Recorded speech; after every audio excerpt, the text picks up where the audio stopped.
Hi, I'm Mark, poster specialist for Prop Store, and welcome to this preview for our forthcoming Cinema Poster Live auction taking place on Thursday, April the 22nd.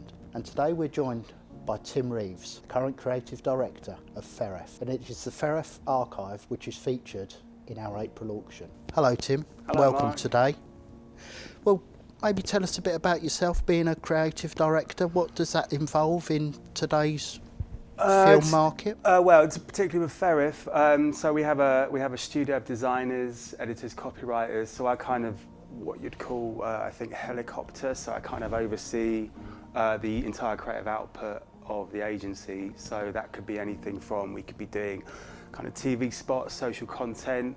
We do a lot of kind of branded franchise, kind of consumer product stuff. So with like Jurassic World, Trolls, that kind of thing. So usually I would direct that content.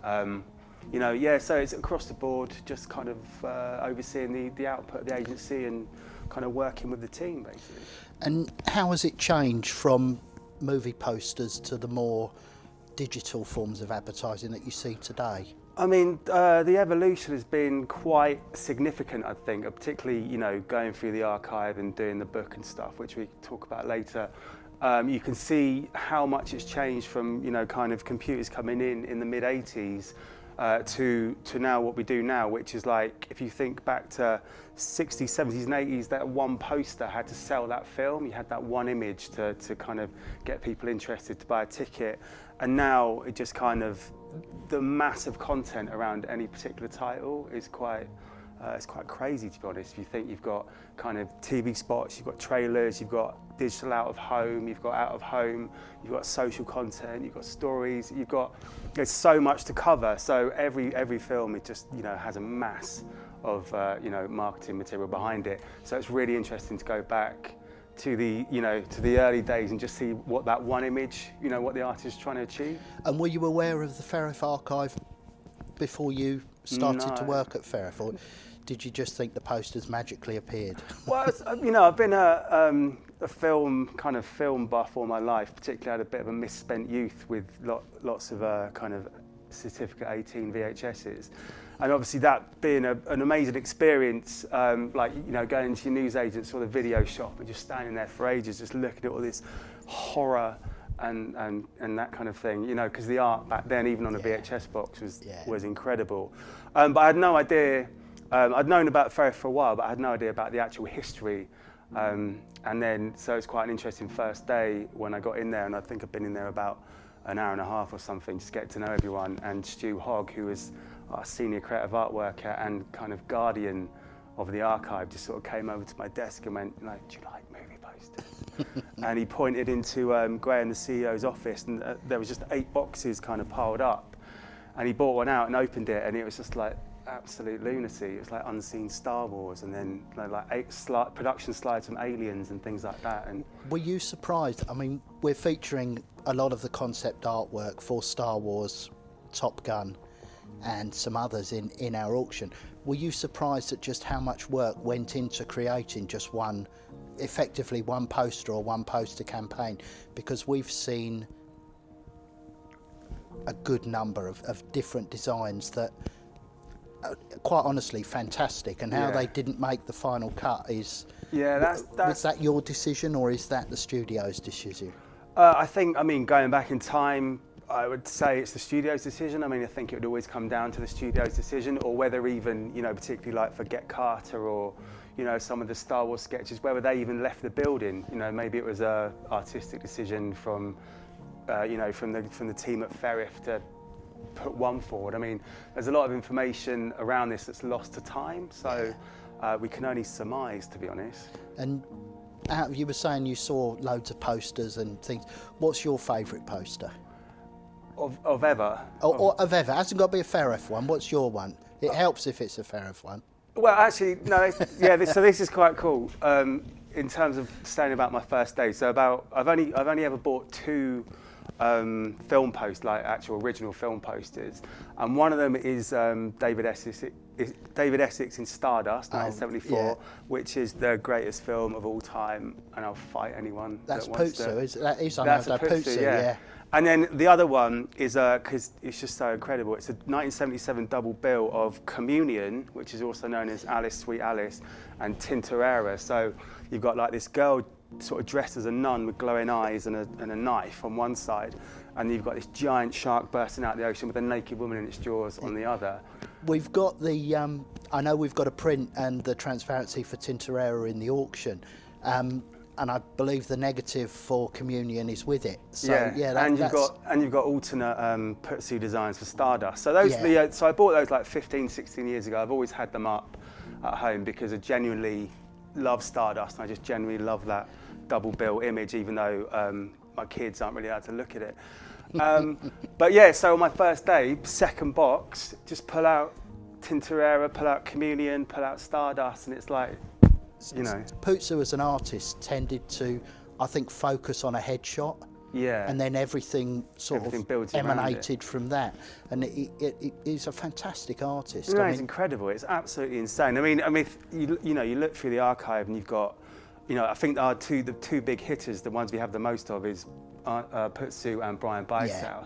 But in between that, there's kind of Frank Langford, there's Frank Moses, there's Castini, there's Frattini, there's all these kind of little, just like one or two appearances from a certain artist that will be in there, but it's all incredible stuff. Yeah, and is a lot of this, you said about the Feref Unseen book, what was the thinking behind that in terms of bringing it to market, or was it just a case of you went in there, you saw this huge archive and thought, well actually before we go to sell this or put it to auction, we need to have a record of this? Because it's my understanding that a lot of the original artwork, original paintings, are no longer in existence. They've been lost or mislaid over time. Yeah, I think everything. I don't think, you read kind of anecdotes from Brian and people like that. Yeah. I don't think they actually thought it was going to be ever worth anything. No. So a James Bond that's down the back of a, drawer unit, does anyone want this? No, in the bin, that kind of thing. And I think, so I think what we wanted to do, it's been percolating for a couple of years, this idea of a book. Because, so back in 2018, Feref turned 50, so we kind of partnered with the FDA, where they were doing their sort of, their kind of yearly kind of exhibition for kids and families, and they gave us a basement in the space they were using, and we did the Feref Unseen. So to celebrate 50 years, we got the transparencies out, we had kind of 4 light boxes built, and in a very kind of small space, we celebrated the whole 50 years. So we had a really nice Star Wars section, Bond, Yellow Submarine, and then we just had loads of randoms out on the white boxes. And so we did that, and it was great, and it lasted for 2 days, and it kind of was really cool because we all got to sort of pick out our favourite bits and get a sense that when the artwork doesn't have to be a Star Wars or a Jedi or a Bond to be like worth something. It's like you can, we're all kind of design fans and artists and stuff. So it's really, I find the more esoteric and obscure stuff, the more interesting. I think certainly you've mentioned him, one of the best at an action poster is Brian Bysouth. Absolutely, yeah. I mean, you look at some of the posters he did, certainly from the 80s and then into the early 90s, and he'd probably have a go at me if I don't say the 70s as well. And they are just so, I mean, for me, he did the Living Daylights, which is, it's the ultimate modern, what I would say, Bond poster. It's all, the last one you did, which is pure artwork. I think everything after that was photoshopped, which I know Brian also had a hand in doing. I feel maybe that was a slightly sort of that was maybe a golden age of the hand-painted film poster and stuff, or the illustrated film poster. But that's not to say, around the 80s there's still a lot of creativity. As you say, there's a lot of versions. Like you can probably ask Robin, how on earth did you get to 17 versions of Top Gun later? And then there's some, still some beautiful. There's a really lovely retouched quad, which is the 3 jets against the sun, and that's been airbrushed around. Yeah. So. There's a lot of different styles going on. I mean, I think back in those days they weren't sort of locked into this contractual 85% headshot of main actor and, that kind of thing. So it's a little bit freer. But, you're talking about Brian and Living Daylights, I think what's been interesting about going through the archive and kind of compiling the book is again, as I was saying, like the more kind of obscure stuff. And then I find these things, I find these pieces of art, and then I watch the trailer, and it's really fascinating to see the two different kind of things that are going on marketing one film, even if it was like straight to VHS. I am hoping to get Brian in to do an interview for when we do the next part of the Feref Archive. One of the questions I did want to ask him, I'll ask you, is did you ever have the remit where you had to go, you've got to make this poster good because the film is rubbish? There's a temptation in the book. I was very toying with the idea for a while to have a section called Shit Film, Great Poster, or, you know, B for movie, A+ for artwork. Yeah. But I think, you know, it'll when you see the book, you know, it'll come out. You'll see that all these forgotten titles did actually have some magnificent, you know, art to go with them. And it's not just the lots we've got in auction. We've got over 130 lots for you in auction, and they're not all in the book. The book is a lot more than what we've got in the auction this time, because the archive is just so huge. I mean, we just picked a random number of what we thought were good, what we thought were great images, but we've only just scratched the surface. What we've got to come is just as good, and it's just amazing the depth of the whole collection. Yeah, no, it is incredible. I've got to say, it's been an amazing learning curve. You know, it's one of the kind of joys of my career to actually be like putting this book together. And, you know, like you said earlier, as a kid, I didn't really consider where cool posters came from. They were just there, like there was Stallone, you know, there's your boy. But, you know, it's been to actually do the research, and it's been really difficult because we're on a 200-page book and we've promised 200 illustrations. And it's been really tough to make some decisions of what goes in and what comes out. So there might be a part two. With part two of when we do the second part of the auction, could there possibly be a Feref Unseen Volume 2? I'd like to think so, you know. But I think, you know, basically what, again, a creative decision that's, you know, that we've made is we're capping it around 1989. Yeah. Because that is when you see, you know, you've obviously got the early photo comps on Photoshop and stuff, and it's still really cool. And then 1990 onwards, you can see where the industry's changing or evolving, and it gets to the point where we've got the Die Hard cover, you know, we've got Total Recall, we've got things like that, Clueless, but it's just the photograph, you know, without the title treatment on it. So, is that something that we've sold like the unseen on? Is not something really we can put in. So I think capping it around 89, 90, we've got a really solid 21 years in chronological order. So rather than grouping it by genre or whatever, which we could have done, but then it's a bit Star Wars heavy, then it's a bit Bond heavy, you know. Starting in 68 when Feref started all the way to 89, you get this amazing kind of education in how, you know, how the poster industry changed. And by doing it chronologically like that, there's been some really surprising double page spreads that have just kind of appeared just by, you know, listing the films at random by year, finding them, putting them together.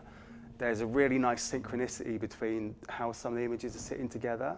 So like, on one of them, on one side, 1976, you got Don't Look, Not Now Comrade, which is a kind of saucy Brit farce. Leslie Phillips. Yeah. So you got Leslie Phillips and what's his name, Windsor Davis, sort of chilling in a Rolls Royce, and you've got, I think it's June Whitfield in nipple tassels running across the lawn of a manor house. I can't believe I just said June Whitfield in nipple tassels. And then on the other side, you've got the poster for a TV movie called Helter Skelter, based on Charles Manson. So you've got a really angry, crazy-looking Charles Manson with loads of murder vignettes happening around his head. But without sounding weird, they complement each other so nicely, because you've got a similar kind of poses, you've got a similar kind of placement of people, but one's on white, one's on black. And it just goes to show that, you know, on any given day, they could be doing a saucy Britcom or doing a, you know, murder film. It's a bit like you bring it to the obscure. It's, for me, the James Bond double bill I remember is The Spy Who Loved Me paired with the Pink Panther. Mm-hmm. And you'd never put those together, but somehow it works. And the way the poster's designed, it's Pink Panther and Bond, but the Panther's in a Bond pose, so it works. So I'd imagine that the book is very similar to that. Yeah, you do. Like I said, there's just thrown up. I mean, some of it has been a sort of decision of, you know, what looks best together. But it's just been really surprising how the kind of book has fallen together, and the artwork is really complementing each other. Like, you know, two pieces of artwork, same eye lines, same grouping of characters, same kind of palette. It's really, you know, but completely different genres, completely different films. So it's a really pleasing thing visually just to look at. Because we don't, you know, we're not trying to do a history of Feref, a history of, you know, posters, because we don't have that information. A lot of these stories have been lost. So these prints that we've actually had done, some of these are probably the only representation of what would have been the original artwork. Absolutely, yeah. And a lot of these, what we've kind of done, again, is what you've done with, you know, you can see Graham's Night of the Creeps up there with the masking tape around it. Yeah. We're not cropping these images. It's a celebration of kind of the last time it was seen in the studio. It had been photographed, the original has gone in the bin, that's gone in a box. So it's almost like where you see the pins, you see the wood behind it, you see the ruler. You know, it's that kind of celebration of, we're not trying to crop it or make anything look pretty. It's just a celebration of what the collection is, which is this entirely random and quite incredible bunch of images. Oh, well, that's brilliant, Tim, and I hope that you like what we've chosen to put in the auction for this part one of the Feref Archive Collection. And there's actually going to be, with lot numbers 15, 71, 138 and 407, there's actually going to be a copy of the book included in that lot, because they do include a copy of the Feref Unseen book. Well, thanks for that today, Tim. It's been brilliant. Yeah, thanks for having me. I do like chatting to you, especially about films and posters. So thank you, and really I'm grateful that you trusted Prop Store to sell such a prestigious archive, and I'm sure the auction's going to do very well for you. Yeah, no, we are generally really excited, and it's, you know, a massive pleasure working with you guys, and obviously you've been such a huge help in with the book as well, helping get that done. So yeah, no, we're really looking forward to it. Thanks, Tim. Thanks for your time today. Mark.